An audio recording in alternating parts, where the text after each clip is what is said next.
Hello students, जय श्री कृष्णा। कैसे हैं आप सब प्यारे बच्चों? 9th क्लास में साइंस सब्जेक्ट की प्रिपरेशन की स्टडी को आगे बढ़ाते हुए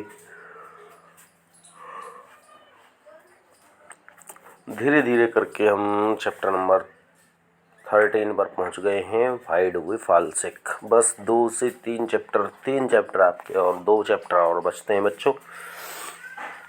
एक उसमें बायो के हैं आप दोनों ही। एक आपका वाइट वो टिश्यूज़ वाला चैप्टर है और एक इससे आगे वाला नेचुरल रिसोर्सेज। शायद एक और है, 3 चैप्टर बचेंगे आपके। ठीक है जी। तो बड़ा आसान सा चैप्टर है यह, वाइड फाल्सेक चैप्टर नंबर 13। तो बीमारियों के बारे में बात करनी है तो हमें पहले बीमारी के बारे में पढ़ना पड़ेगा। सबसे पहले हमें हेल्थ जाननी पड़ेगी।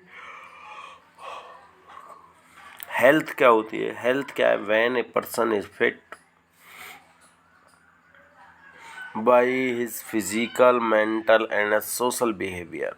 कोई भी व्यक्ति जब शारीरिक रूप से फिट हो, सब बॉडी के सारे एक्शन सही से हो रहे हैं, इंटरनल ऑर्गन सारे सही से काम कर रहे हैं, एक्सटर्नल ऑर्गन सारे सही से काम कर रहे हैं, लेजीनेस उसमें नहीं है, फिजिकल रूप से कम्प्लीटली फिट है, कंप्लीट डाइट ले रहा है, कंप्लीट भूख लग रही है, सब कुछ सही प्रॉपर वे में सब कुछ सही हो रहा है, मेंटल वे में सब सही है, एकदम मेंटली कम्प्लीटली फिट है, और सोशल बिहेवियर उसका सही है, सामाजिक रूप से भी वो सही है, व्यवहार उसका सही है, कोई इस तरह का मिसबिहेव किसी दूसरे के साथ नहीं करता, तो वो जो है फिजिकल वो हेल्थ कहलाएगा। केवल डिजीज़ फ्री होने वाली तो एक कंडीशन है हेल्थ की। अगर कोई पर्सन डिजीज़ फ्री है, रोगों से मुक्त है, तो वो तो केवल एक ही कंडीशन है। ठीक है ना? तो ये जो है ये हुआ पर्सनल हेल्थ में when a single person is free from disease. अब ये हेल्थ 2 तरह की होगी, पर्सनल हेल्थ और जो है कम्युनिटी हेल्थ। तो पर्सनल हेल्थ में तो खुद व्यक्ति जो डिजीज़ फ्री है, तो वो जो है पर्सनल हेल्थ ही वो आमतौर पर कहा जाएगा कि हाँ भाई ये आदमी स्वस्थ है। ठीक है ना? अब इसके लिए डिफरेंट प्रिकॉशंस होते हैं। तो क्या क्या हमें कर सकते हैं पर्सनली हेल्थ के फिट रखने के लिए? क्या करेंगे हम? एक्सरसाइज करेंगे डेली। ठीक है, प्रॉपर एंड हेल्दी फूड लेंगे डेली की daily, wearing clean and dress, अच्छे से साफ़ सुथरे कपड़े पहनेंगे। तो ये सारी चीज़ें हमें फॉलो करनी पड़ेंगी। ठीक है, और टेकिंग प्रॉपर रेस्ट वगैरह हम प्रॉपर लेंगे। ठीक है, टाइम टेबल अपना रोटेशन सही रखेंगे। ठीक है, तो ये सारी चीज़ें अगर हम रखते हैं तो क्या होगा? पर्सनली हेल्थ हमारी फिट रहेगी। एक्सरसाइज करें, फूड लें, क्लॉथ का वगैरह सारी चीज़ें पहने।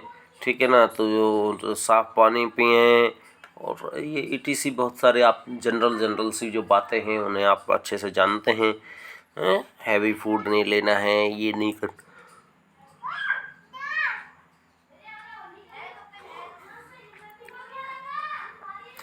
अब एक कम्युनिटी, सामाजिक रूप से अगर हमें स्वस्थ रहना, समाज को स्वस्थ रखना है, तो एक तो उसमें प्रॉब्लम ये होती है हमारे लिए कि हम अपने घर की साफ़ सफाई पे तो खूब ध्यान देते हैं, करते हैं, सारा कुछ होता है, अच्छी बात है, होना भी चाहिए। हमारी आदतें अपने घर के लिए तो बहुत अच्छी होती हैं, कहीं कोई प्रॉब्लम आमतौर पे हमें नहीं आती। घर में हम खूब साफ़ सफाई रखते हैं और कोई दिक्कत नहीं। लेकिन क्या है, हम वो कूड़ा निकाला और रास्ते में पटक दिया और बस। अब भी किसी भी गांव में आप जा कर के देख लीजिए, और सब जगह पे ये हाल होता है कि गलियों में नालियां ही चौक हुई पड़ी हैं बिल्कुल पूरी तरह से। हमारा जो पानी है वो सब उस पे आ रहा है, सड़क पे जा रहा है। तो ये सब चीज़ें जो है ना वो ठीक नहीं है किसी भी तरह से। Proper cleaning in our surrounding, हमारे आसपास जो है साफ़ सफाई कम है, साफ़ सफाई नहीं है, वो प्रॉब्लम हो सकती है। वेस्ट वाटर जो है वो कलेक्ट हो जाता है इधर उधर हमारे आसपास घरों में, पड़ोस में, परिवार में, मोहल्ले में, कहीं ना कहीं इकट्ठा हो ही जाता है वेस्ट वाटर। और उससे क्या होता है, breeding of mosquitoes and flies, ठीक है, वो सब चीज़ें वहाँ पे पैदा होती हैं। और वो हमें कलेक्ट नहीं होने देना चाहिए, वेस्ट वाटर को कलेक्ट नहीं होने देना चाहिए। और अगर कहीं गलती से वेस्ट वाटर कलेक्ट भी हो रहा है तो उसमें कुछ सप्ते में 2, 4, 10, 20 बूंदें क्या है केरोसिन ऑयल की हमें उस वेस्ट वाटर पे डाल देनी चाहिए, ताकि उसमें जो है मच्छर अंडे ना दे पाएँ। ठीक है, प्रॉपर प्लांटिंग करें, अपने आसपास लोगों को अवेयर करें, इस बारे में जागरूक करें, तरह तरह के जो है बातें हम समझें और समझाएं।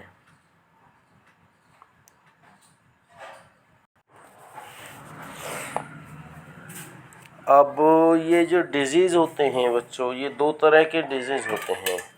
एक होते क्रोनिक डिजीज़ यानी इन्फेक्शियस डिजीज़। क्रोनिक का मतलब है जो प्रचंड रोग है, प्रचंड रोग मतलब जो कि इन्फेक्शियस, जो इन्फेक्शन के द्वारा फैलेंगे। तो क्रोनिक डिजीज़ में आपका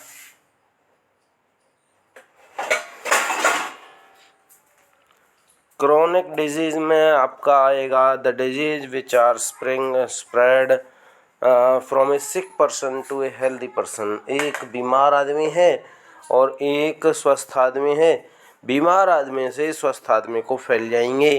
किसी भी बहुत सारे उसके मीडियम हो सकते हैं, इन्फेक्टिंग फूड के द्वारा, इन्फेक्टिंग वाटर के द्वारा, इन्फेक्टिंग क्लॉथ के द्वारा, से बहुत सारे तरह तरह के जो रोग हैं वो फैल सकते हैं, तो क्रोनिक डिजीज़ कहलाते हैं। ठीक है, क्रोनिक मतलब प्रचंड रोग। तो ये जो है ये इन्फेक्टेड पर्सन से और एक हेल्दी पर्सन को फैलते हैं। तो टीबी हो गया, फ्लू हो गया, और अब ये भी एयरबॉर्न हो गए, वाटरबॉर्न हो गए। ठीक है, इस तरह से हो गए। एयरबॉर्न में आपके जो है टीबी हो गया, और आपका ये जो कंडीशन आपका प्रेजेंट डेज में कंडीशन कोरोना वगैरह की चली हुई है, ये भी एयरबॉर्न ही है। वाटरबॉर्न में जॉन्डिस हो गया, कॉलेरा हो गया, दूषित भोजन से भी बहुत तरह के आपके। चलिए, इसके बाद नॉन क्रोनिक में जो कि मतलब एक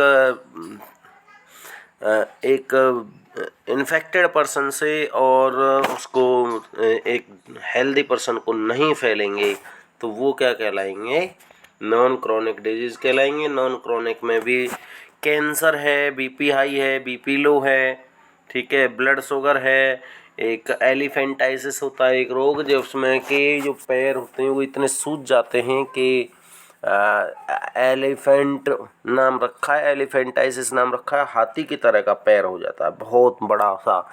ठीक है, तो इस तरह के कोई भी रोग है, ये क्या है, इनमें से आप किसी भी कैंसर के पेशेंट के पास आप बैठ सकते हो, बीपी हाई वाले के पास बैठ सकते हो, ब्लड शुगर वाले के पास बैठ सकते हो, सिर में दर्द है, बदन में दर्द है, बुखार, नॉर्मली बुखार है, वो जो है नहीं फैलेगा। बैक्टीरिया, इसके अलावा जो है और कई तरह के होते हैं, वायरल डिजीज़, बैक्टीरियल डिजीज, इनके एक एक 2 एग्जाम्पल आपको याद रखने पड़ते हैं। और बहुत बार ऐसे पूछ लेता है कि भैया वायरल डिजीज़ के एग्जाम्पल बता दीजिए, तो वायरल डिजीज़ वो होंगे जो वायरस के द्वारा होंगे। कौन कौन से होंगे, polio, AIDS, small pox, chicken pox, ठीक है, और ये कोरोना भी ये वायरल डिजीज़ में ही है। बैक्टीरियल डिजीज़ टीबी, टाइफाइड, ये हो गया जी। फंगल डिजीज़ रिंगवॉर्म, इच और कैंकर। कैंकर का होता है आपका फोड़े फुंसियाँ वगैरह, इच होता है खुजली वुजली हो गई, रिंगवॉर्म होता है जैसे दाद वगैरह हो गई, ये फंगस के द्वारा फैलने वाले रोग हैं। आगे और भी होते हैं कि डिफरेंट मोड ऑफ स्प्रेडिंग, फैलेगा कैसे कैसे, डायरेक्ट कांटेक्ट के द्वारा फैल सकता है, हम किसी से हाथ मिला रहे हैं, किसी से गले मिल रहे हैं, किसी के पास बैठ रहे हैं, किसी के डायरेक्ट कांटेक्ट में आ रहे हैं, तो ये इस तरह से हो जाता है। इनडायरेक्ट कांटेक्ट के द्वारा भी हाथ तो हमने नहीं मिलाया हाथ से, लेकिन उसने जो भोजन किया, जिन बर्तनों में किया, वो बर्तन हमने यूज़ कर लिए अपने भोजन में, या फिर इस तरह का कोई भी उसके कपड़ों को यूज़ कर लिया, या फिर मच्छर काट गए हमें, पहले उस मच्छर ने किसी इन्फेक्टेड पर्सन को काटा, फिर बाद में उसी पर मच्छर ने हमें काट लिया, तो भी हमें इस तरह के डिजीज़ जो है वो हो सकते हैं। ऐसा बहुत बार होता है। ये डिफरेंट मोड ऑफ ये different mode of spreading transform, ठीक है, ठीक है जी।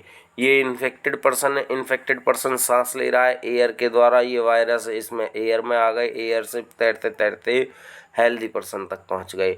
उसने एक हेल्दी पर्सन से क्या किया, हाथ मिलाया या एक दूसरे के डायरेक्ट कांटेक्ट में आया, और फिर वो कांटेक्ट वाला पर्सन हेल्दी पर्सन के कांटेक्ट में आ गया। इस तरह से भी जो है रोग हो सकते हैं। बाई मॉस्किटोज, मॉस्किटो ने इसको खाया, दूसरे मॉस्किटो ने उसको खाया, उसने उसको खा लिया, या फिर कोई है मतलब इन्फेक्टेड वो है एनिमल है, एनिमल ने उसको काट लिया, या डायरेक्ट इनडायरेक्ट क्लॉथ वगैरह, कपड़े, बर्तन और ये सारी चीज़ें, यही आ गया ना सारा का सारा। तो एक ही डायग्राम में, बहुत अच्छा डायग्राम है ये, और इसको आप इस डायग्राम को देख करके आप इजीली एक्सप्लेन कर सकते हो। Common method of transfer of disease, कहाँ कहाँ मतलब किस तरह से वो फैलते हैं। और बड़ा ही छोटा सा चैप्टर है। इसके अलावा organ specific and tissue specific manifestation, ठीक है। तो इसमें ऑर्गेन वगैरह में मतलब कौन कौन से ऑर्गेन उसके पास इन्फेक्टेड होते हैं, जैसे कि कुछ तो नोज़ के द्वारा होंगे। Different specific microbes have the evolution of home of the different part of body, ठीक है। तो if they enter through air, air से तो नोज़ से पहुंचेंगे, सीधी सी बात है, नोज़ से पहुंचेंगे तो लंग्स को इन्फेक्टेड करेंगे, ठीक है। वाटर से पहुंचेंगे और फूड से पहुंचेंगे तो क्या है, इंटेस्टाइन और लीवर वगैरह को इन्फेक्टेड करेंगे, पीलिया होता है। अभी अभी अभी भी मेरे बड़े बेटे को थोड़ा पीलिया हो गया है, थोड़ा क्या काफ़ी हो गया था। 1 से 1.2 तक वो रहना चाहिए और उसको 7 पॉइंट तक पीलिया हो गया, बड़ा भयंकर, बड़ी काफ़ी सारी दिक्कतें रहीं उसको। एडमिट भी करना के लिए वो कंडीशन आ गई, लेकिन वो थोड़ा सा दूसरे तरह का बच्चा है। आप नए बच्चे हैं शायद जानते भी ना हो, लेकिन वो थोड़ा सा दूसरी तरह का बच्चा है, 100% हैंडीकैप्ड है। दूसरा बच्चा भी छोटा ही है, तो उस वजह से उसे एडमिट नहीं कराया, घर पे ही ट्रीटमेंट दिया। मैंने उस दिन आपकी क्लास भी रोकी थी, वहीं डॉक्टर साहब की उस पे से ही मैं आपको क्लास दे रहा था, डॉक्टर साहब के वहीं से। तो चलिए खैर, बहुत सारी चीज़ें होती हैं, परिस्थितियाँ होती हैं, लेकिन हम तो आपके लिए फिर भी कोशिश करते ही करते हैं। अभी भी वो इन्फेक्टेड है, और इवन देन पिताजी को भी थोड़ी प्रॉब्लम है, कैंसर है, और उसके बाद भी हम आपके लिए इतने सारा कोशिश करते हैं, और आप हैं कि उस स्टडी को ही ना करें। थोड़ा अच्छा सा नहीं लगता ऐसे 10-10, 5-5 बच्चे जुड़े। अभी देखता हूँ मैं 6 व्यू आ रहे हैं, तो यार मर शर्म से डूब के मर जाने के लिए बात है। हम आपके लिए ये लिख लिख करके और उसको सारा कुछ करके आपके लिए इतना वो होते हैं, और आप हैं कि थोड़ा अच्छा सा नहीं लगता। वहाँ पे मैं आगे, चलिए, प्रिंसिपल ऑफ प्रिवेंशन, अब उसको रोकना है तो रोकने के लिए हमें क्या करना पड़ेगा। रोकने के लिए हमें बहुत सारे काम करने पड़ते हैं। सबसे पहले हमें ये देखना होता है कि ये फैल कहाँ से रहा है, ठीक है। ये if we look main of spreading, तो अपने आप ही उसका आंसर मिल जाएगा। एयरबॉर्न है, माइक्रोब्स है, वाटर बॉर्न माइक्रोब्स हैं, तो उसके लिए जो है सेफ ड्रिंकिंग वाटर हम यूज़ करें, ठीक है। और अगर एयरबॉर्न है तो क्राउडेड, ओवर क्राउडेड वाले पोर्शन में ना जाएं। अभी अभी इलेक्शन आने वाले हैं और उसके बाद ये रोग फिर दोबारा से फैलना स्टार्ट हो जाएगा। तो बहुत सारी प्रॉब्लम्स होती हैं। That can be done by treating water to kill the micro organism, ठीक है। वाटर में जो है वो वाटर वाटर बॉर्न है, तो वाटर को जो है वो करना चाहिए, ठीक है। तो इस तरह से इनको जो है हमें प्रिवेंट करना चाहिए। ठीक। और दूसरी बात ये होती है कि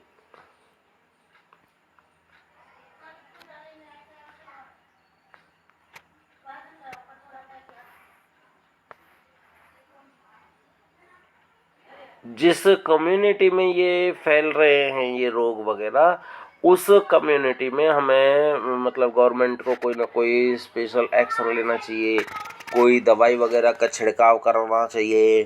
तो इस तरह से हम जो है रोगों को जो है वो क्या कर सकते हैं, क्लियर कट कर सकते हैं, रोक सकते हैं। तो स्टूडेंट्स ये थी आज की आपकी वीडियो, और आपका ये चैप्टर छोटा सा चैप्टर था। अब एक थोड़े से टॉपिक के कारण वो जो है दूसरे उसमें पहुंचता, तो मैंने इसी में इसको क्लियर कर दिया है। Okay students, thank